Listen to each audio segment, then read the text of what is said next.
நம் ரட்சகரும் மீட்பருமாக இருக்கிற இயேசுவின் நாமத்தில் இந்த நாளிலே ஆண்டவர் இயேசு பூமியில் இருக்கும்போது அநேகருக்கு மரித்தவர்களை எழுப்புகிற காரியங்களை செய்தார். இதுவரைக்கும் உலகம் முன்னாடிலிருந்து அப்படிப்பட்ட காரியங்களை செய்யாத காரியங்களை அவர் செய்கிறார். எலியாவின் காலத்தில் செய்தது உண்டு, ஆனால் அநேகமாக இல்லை. இங்கே இயேசு அவர்தான் ஜீவன், அவர்தான் உயிர். வீதியில் நடக்கும்போது ஜனங்களுடைய விசுவாசம், நம்பிக்கை அது ஒரு பக்கம். ஒரு 3 பேரை உயிரோட எழுப்பினதை நம்ம பார்க்கலாம். முதலாவது, நாயின் ஊரில் ஒரு விதவையின் மகன் ஒரு கை குழந்தையோடு இருக்கிறார்.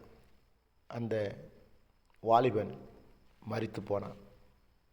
அவனுடைய அழுகையை கண்டு, துக்கத்தை பார்த்து மனமுருகி மனமிறங்கி பாடையில் கொண்டு போகிற பிணத்தை நிப்பாட்டுறார். நிப்பாட்டி, வாலிபனே எழுந்திடு என்று சொல்லி அங்கு நாயின் ஊரில் அற்புதம் செய்து அவனுடைய தாயினுடைய கண்ணீர், துக்கம், வேதனை, குமுறல், முடிஞ்சு போன வாழ்க்கை சகலத்துக்கும் ஒரு விடுதலையாக்கி கொடுத்தார். அதே நேரத்தில் இன்னொரு இடத்துல ஒரு பெரிய ஐஸ்வர்யவானுடைய மகள் மரித்து போயிருக்கிறாள், ஒரு சிறுமி. அந்த பணக்காரன் சொல்லுகிறார், ஐயா, என் வீட்டில் என் மகள் மரித்திருக்கிறாள், வாங்க என் கூடும்போது அவர் அங்கு போகிறார். இவள் மரிக்கலை, நித்திரையில் இருக்கிறாள் என்று சொல்லி அவளை, அந்த சிறுமியை எழுப்பி அங்கு சமாதானத்தை கொடுக்கிறார். பிறகு ரொம்ப முக்கியமான காரியங்கள், அநேக ரகசியங்களை சொல்லப்பட்ட காரியங்கள் எது என்றால், யோவானில் 11ஆம் அதிகாரத்தில் லாசரு இறந்து போகிறார். அந்த மரியாள், மகதலேனாள் மரியாள், நறுமண தைலத்தை இயேசுடைய பாதத்துக்கு விட்ட அந்த மரியாள் தன் சகோதரன் லாசரு மரித்து போன பிறகு நடந்திருந்த சம்பவங்களை பாருங்க. 11ஆம் அதிகாரத்தில் இப்படியாக சொல்லுகிறது, இயேசு வந்தபோது அவன் கல்லறையில் வைக்கப்பட்டு 4 நாள் ஆயிற்று என்று கண்டார். துர்நாற்றம் அடிக்கக்கூடிய 4 நாள் ஆயிற்று அந்த பிணம்.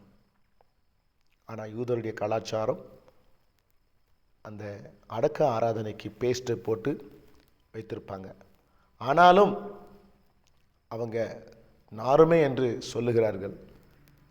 பெத்தானியா ஊர் எருசலேமுக்கு சமீபமாய் ஏறக்குறைய 2 மைல் தூரத்திலிருந்து யூதரில் அநேகர் மார்த்தாள், மரியாள் என்பவர்களுடைய சகோதரியை குறித்து அவர்களுக்கு ஆறுதல் சொல்லும்படி அவர்களிடத்தில் வந்திருந்தார்கள். இயேசு வருகிறார் என்று மார்த்தாள் கேள்விப்பட்ட போது அவருக்கு எதிர்கொண்டு போனாள். மரியாளோ வீட்டிலே உட்கார்ந்து இருந்தாள்.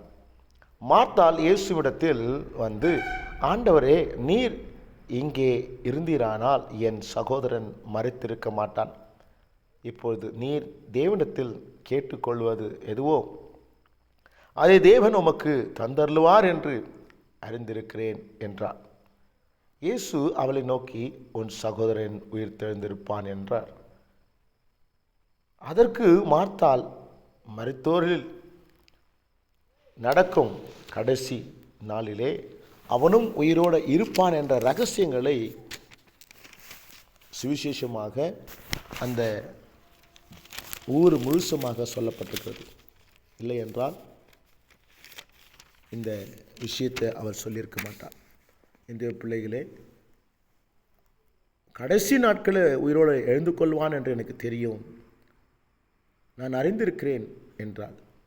இயேசு அவளை நோக்கி, நானே உயிர்த்தெழுதலும் ஜீவனுமாய் இருக்கிறேன், என்னை விசுவாசிக்கிறவன் மரித்தாலும் பிழைப்பான் என்று சொல்லுகிறார். அப்போது ஜீவாதிபதி அவரே, உயிர் அவரே, அவரே வந்திருக்கிறார், அவர்தான் தேவன் என்பது அவர்களுக்கு தெரியல. அவர் சொல்லுகிறார், நானே உயிர் தெழுதலும் ஜீவனுமாய் இருக்கிறேன். என்னை விசுவாசிக்கிறவன் மரித்தாலும் பிழைப்பான்.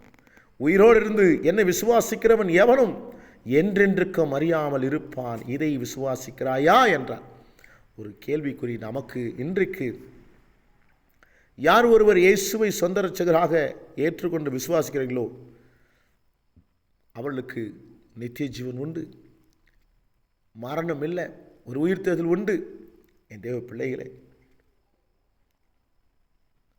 அதற்கு அவள், ஆம் ஆண்டவரே, நீர் உலகத்தின் வருகிறவரான தேவகுமாரனாகிய கிறிஸ்து என்று நான் விசுவாசிக்கிறேன் என்றாள். இவைகளை சொன்ன பின்பு அவள் போய் தன் சகோதரியாகிய மரியாளை ரகசியமாய் அழைத்து, போதகர் வந்திருக்கிறார், உன்னை அழைக்கிறார் என்று சொல்லுகிறார்.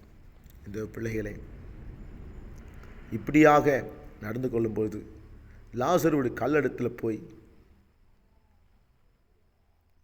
கல்லறை திறக்கச் செய்து, லாசருவே என்று ஒரு கூக்கல் இடுகிறார். அப்படியாக கூக்கல் எடுக்கும்போது கல்லறை திறக்கப்பட்டு அவன் உயிரோடு எழுந்து, அடக்க பண்ணப்பட்ட கல்லறை திறக்கப்பட்டு உயிரோடு எழுந்து வந்தான். காரணம், அவரே உயிர்த்தெழுதலும் ஜீவனுமாக இருக்கிறார். அது மாத்திரமில்லை, யாரெல்லாம் அவரை விசுவாசித்து மரித்தார்களோ அவர் மரண நேரத்தில் அவர் சிலுவையில் தன் ஜீவனத்தை பலியாக கொடுத்து, தன் மாம்சத்தை பலியாக கொடுத்து அவர் மரிக்கும்போது எல்லா கல்லறைகளும் திறக்கப்பட்டது என்று வேதம் சொல்லுகிறது. நம்புங்க, இயேசு ஒருவரே மெய்யான தேவன் என்பது, இயேசு ஒருவரே உயிர்த்தெழுதலின் தேவன் என்பதை நம்புங்க. வியாதிகள் சுகமாகும், மரண படுக்கைகள் விடுதலையாகும், கடனில் மரித்து கெடுக்கிற கூட்டங்கள் எழும்பும், சத்தியமே அறியாதிருக்கிற கூட்டங்கள் அவருடைய சத்தியத்தை கேட்டு ஆத்துமக்கள் உயிர்ப்பிக்கும். என் தேவ ஜனங்களே, இயேசுவை அறிந்தவர்களே, யாருக்காவது சொல்லுங்க. அநேக ஜனங்க புறஜாதிகளில் மரித்து கெடுக்கிறார்கள், ஆத்துமால மரித்து கெடுக்கிறார்கள். அவர்கள் உயிர்ப்பிக்க, ஜீவன் பெற்றுக்கொள்ள சொல்லுங்க. நீங்க சொல்லாவிட்டா ஒரு ஜீவன் உயிரடையாது. உனக்குள்ள இருக்கிற தேவன் உயிர்த்தெழுதலின் தேவன். நீங்கள் விசுவாசிக்கிற தேவன் அவர் உயிர்த்தெழுதலின் தேவன். இன்றைக்கும் அவர் அற்புதம் செய்ய வல்லவராக இருக்கார். கர்த்தர் இந்த நாளில் உங்களை ஆசீர்வதிப்பாராக. God bless you.